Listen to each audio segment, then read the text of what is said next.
All right, thanks, Jeff. I may sound a little nasally. I have an 8-year-old Petri dish at home. It's been a particularly challenging winter so far, so I apologize for the sound of my voice. So just to kind of get right into it, let me see here. Lake Champlain, the premise I've been working on as a biologist for the last 7 or 8 years on Lake Champlain is a question that's come to mind for a number of reasons.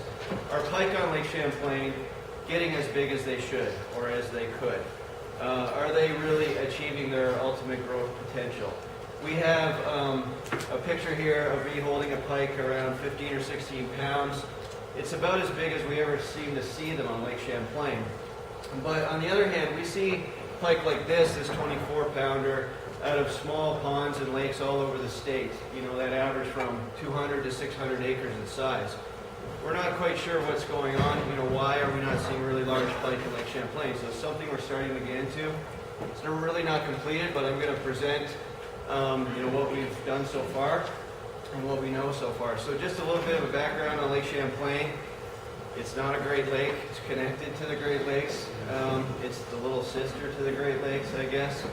But for us, it is fairly large. It's 1,130 square kilometers, about 278,000 acres. It's about 120 miles long. It's a long, narrow lake. 12 miles wide. It's its widest point. It's maximum depth 400 feet or so in the mid-basin. Average depth is about 64 feet. It's kind of separated into major basins. The river basin on the south end of the lake is shallow. It maxes out at about 24 feet in depth. The main lake is deep and oligotrophic.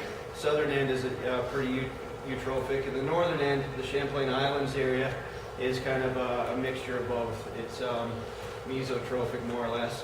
The lake, 62% of the lake is in Vermont, 34% is in New York. I like to push that point, especially when I'm in New York. About a little over 3% extends up into Quebec. It is connected to the St. Lawrence River via its outlet down the Richelieu River, and a man-made connection to the Great Lakes via the Erie Barge Canal.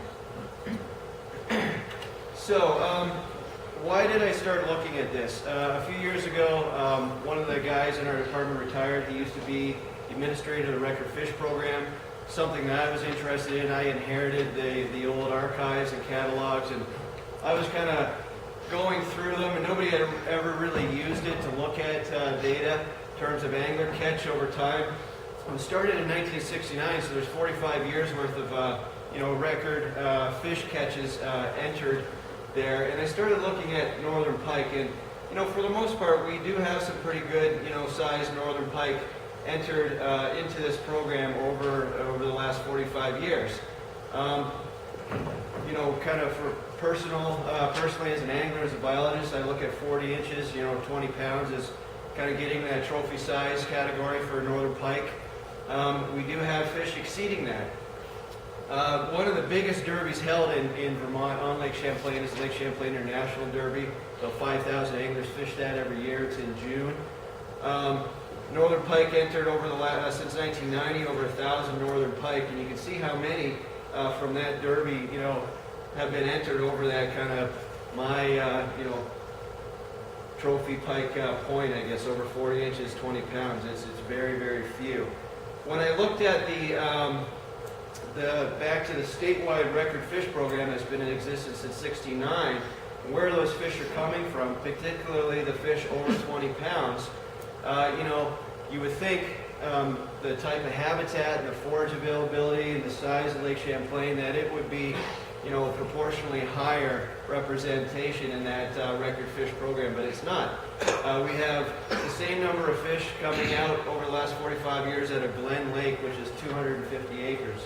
Norton Pond, 600-acre water body, is where that 24-pounder came from on the earlier slide. So, there's, definitely something there. A good question to ask is why are those fish, not showing up out of Lake Champlain? So, as a fisheries biologist, one of the things that we like to try to keep tabs on is the social component of the fishery. Do anglers even care? Do they want a trophy pike fishery? What do they want? It's something we have to ask and stay on top of. We do these statewide angler surveys every 10 years. Random selection of licensed purchasers, both resident and non-resident. We've done the most recent one in 2010. And we repeat the same questions every year so we can look at trends over time and angler desire. Northern pike is actually, open water. We ask the question, what do you prefer to fish for in open water? It's way down underneath some of those other sport fish species. But in the wintertime, it jumps way up. A very, very high level of pressure is expended on northern pike fishing through the ice. Most of the catch of northern pike in Vermont, and especially on Lake Champlain, is done in January, February, and March, before the ice goes out. When we look at resident versus non-resident, it's actually the #1 species for non-resident anglers. People coming to Vermont to fish in the wintertime, their #1 preferred species is northern pike. So we know that people are pursuing them, mostly in the winter. Over the last 3 series of angler surveys, we've seen an increase in that interest level as well, increasing from about 9% preference rate in the winter to almost 18% of resident Vermont anglers targeting northern pike. And the non-resident anglers have also increased 17 to over 25%, indicating that that's their preferred fish species. We also ask a series of questions about what do you think about the current management of northern pike, our regulations. And that has not increased as much, but it's definitely going up. We have more support right now for things like special length limits, usually higher length limits, lower catch rates, even catch and release, We have a pretty good track record here of people slowly wanting bigger fish. And that's kind of an interesting point right now, because pike used to be a fairly persecuted species in Vermont. Vermont is what we always call a salmo-centric state. They like the trout, and that is shifting. Actually, the most recent angler survey, bass is now the #1 species for the first time ever, behind brook trout. But you can see just from our historic regulations that people really didn't give a damn about northern pike. Before 1971, which is not that long ago, we didn't regulate them at all through fishing regulations. Between 71 and 99, we put a 10-fish creel limit in place, but no minimum length and no closed season. And then in 91, we changed it again, and that's what we're working under currently. Statewide, there's no special regs anywhere in the state. 20-inch minimum length limit, which I think is pathetic. Creel limit of 5, and still no closed season. It's the only sport fish in Vermont that we have that is not closed to angling during its spawning period. It's kind of odd to me. So what I set out to do here over the last few years is kind of take check in with the pike population on Champlain and see what their size distribution is looking like. Try to get some age data, look at their growth rates. Try to get an assessment of what the harvest rate is right now, what the angler mortality rate is on Lake Champlain. We're doing that right now with a winter creel survey. And go back out to the public and try to target pike-specific anglers and see if, what their intentions are. Do they want to fish for bigger pike? Or do they just want to catch lots of pike and they don't care how big they are? And then we want to assess the potential if we decide to go the route of trying to increase the overall size of pike in Lake Champlain, to whether we can actually achieve that through implementing more restrictive regulations. So in 2009, 10, and 11, we did a targeted spring trap netting program on pike marshes on both southern and northern Lake Champlain. Some of the sites repeated some trap netting we did in the 80s, and then we did some new sites as well. And that's for setting identified areas near shore to intercept the pike as they moved into these spawning marshes. Over the 3 years, we caught what I thought was a good number of pike. Good catch rate. 217 males were captured, 446 females. Kind of interesting. It's almost the same ratio as what was just mentioned earlier on the St. Lawrence River, 2 to 1 females. What do these fish look like? Well, pretty good length distribution. When you take a look at the males, they drop out of the population around 28 inches, not unexpected. They kind of, peak out around 24 to 25 inches. The females extend up to 39, not quite tapping at 40, where I, again, consider that to be that trophy fish mark. And the bulk of the females in that distribution are, 31, 32, 33 inches long. When we compare that to length distribution from the 80s, there was a very extensive trap netting program done in the early 80s as part of the International Joint Commission on Lake Champlain, looking at water level manipulation from flood control. And this was part of that, looking at spawning marshes on Lake Champlain. Almost 2,000 pike were captured. Much more effort expended on that program, so higher numbers to look at. But we see that the length distribution is very squashed together and truncated here at the upper end. The males drop out of the population around the same point, but their peak was much lower.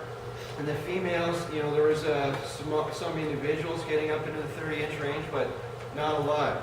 What changed in that period of time? We implemented really, the first, we reduced the length limit in 91 or reduced the catch limit and implemented the length limit. I can't say 100% that that's what caused that shift from this to that, but it's just interesting to take a look at this historic data and see, that we have actually increased pike over time. So we wanted to take a look at their age distribution and their growth rates as well. Started collecting plethora. I talked to Dr. Castleman quite a lot about this through email, on and off. We collected some plethora from fish that we trap netted. We tried not to sacrifice too many from that method. Mostly it was the smaller fish. We attended a lot of ice fishing derbies and pulled plethora off pike, that were hanging on the winter board and the ones that were knocked off the winter board. So we got a pretty good sample of the larger pike that were being entered in these derbies. And I also did a pretty big outreach campaign to taxidermists, asking them to take some data from pike being brought in and send me the plethora. Gave them some instructions on how to pull it off and prepare it and send it in to me. So we got a good number. We got more than we anticipated. We're still trying to age them. But what we've seen from our aging distribution is, our aging program is that the age distribution kind of stops around 11 or 12 years old. We don't see a lot of older fish. Those 36, 37, 38-inch pike are, maxing out at around, 11, 12 years of age. But we also back calculated the lake that age and projected out growth trajectories, and we're looking at some pretty good growth rates comparatively in Lake Champlain. We also did this in some inland waters for comparison as well, and we separated the growth trajectories from the different basins in Lake Champlain. The North Lake seems to be growing faster, the females. The South Lake is right behind them with the females. Males, of course, are a little bit lower. When we compare that to some of our other waters where big pike are coming from, we see that Champlain, the females particularly, the ones that are going to be those trophy fish, is right up there, right behind another one of our lakes, Lake Memphremagog, again up on the Canadian border, extending up into Quebec, over the northeastern part of the state. When we compare these growth rates to some published literature from Dr. Castleman's paper, again, we're right up there. So basically the take-home message is that our pike are growing at a fairly good rate in Lake Champlain. Is above the published mean for a lot of different waters around its global distribution. And they do have that ultimate growth potential that seems to indicate that, yes, they can attain trophy sizes and provide a trophy fishery if we somehow are able to allow them to. So what is causing them not to reach that potential? We got a couple of different things going on.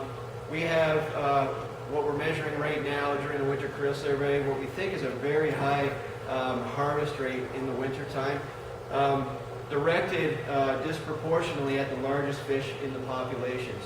Anglers who consume pike want the biggest pike.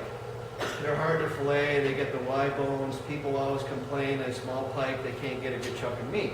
So when people are harvesting pike, at least in Vermont, they're definitely taking the biggest fish that they can get. So we have that consumptive harvest. We also have, the increasing desire to catch larger trophy-sized fish, what we have to somehow balance out. We also have the potential of sea lamprey mortality, and then shooting and spearing, which I'm going to talk about here in a minute. The sea lamprey mortality wasn't something that I anticipated to see a lot when we started the trap netting in the 80s. Unfortunately, they didn't record sea lamprey mooning rates on pike, so we don't have anything to compare it to within the state. And I haven't found much anywhere else to compare it to. But we have, very definite evidence that pike, particularly the larger ones, are susceptible to being attacked by sea lamprey. And we use the Great Lakes Sea Lamprey wounding categorization system to compare this to. We set this point at 610 millimeters, above which we would count sea lamprey wounds. So the ones that we're interested in when we do our salmonid assessments on Champlain are A1, 2, and 3 wounds, which are your freshest wounds. And we see an average of about 10 wounds per 100 fish. I have no idea what that means. On salmonids, at the height of it, it was 80, 90 wounds per 100 fish. But with pike at 10, I don't know if that could contribute to a high level of sea lamprey mortality that could really affect that size distribution or not. But it's something that's interesting. This I just wanted to point out for interest's sake. Vermont allows you to shoot pike with a gun on Lake Champlain only. And it's been written up in papers all over the place, magazines. Here's Fish for Fish and Game. You don't need a fishing license to do it. You have to have a hunting license. And we actually have a season. It's the only season we have on pike. You can go to Placid between March 25th and May 25th. And they're doing it in these flooded backwater areas where it's very shallow. These large fish come in the spring. They're very vulnerable to this. People literally erect tree stands like they're deer hunting. And it's kind of odd and crazy, but we don't know, again, if that has an effect, but I just wanted to mention it. So, in conclusion, pike are increasing in popularity. We know that for sure. Many anglers are starting to be more interested in trophy pike fishing opportunities. We think from our growth rate data and our age at length at age data that we have the potential. Pike can reach those sizes, but we're just not seeing them in the population. Is it sea lamprey? Is it fishing mortality? That's something we're working on right now. I don't know how to get a handle on the sea lamprey mortality thing. I haven't, I've talked to different people around the Great Lakes, and there's not a lot of data out there that's been collected to compare it to. We're continuing our assessments. We're still aging plethora. We're doing the winter creel survey, as I mentioned. I'm going to be here, through lunch, so if people have questions, I know I'm getting close to my time limit. Did you want to mention this? 1 second, yeah. 1 second, okay. Because this is an ESASA symposium, I wanted to mention this thing we've seen in Lake Champlain and a couple other lakes around the state where we're seeing natural hybridization between chain pickerel and and northern pike.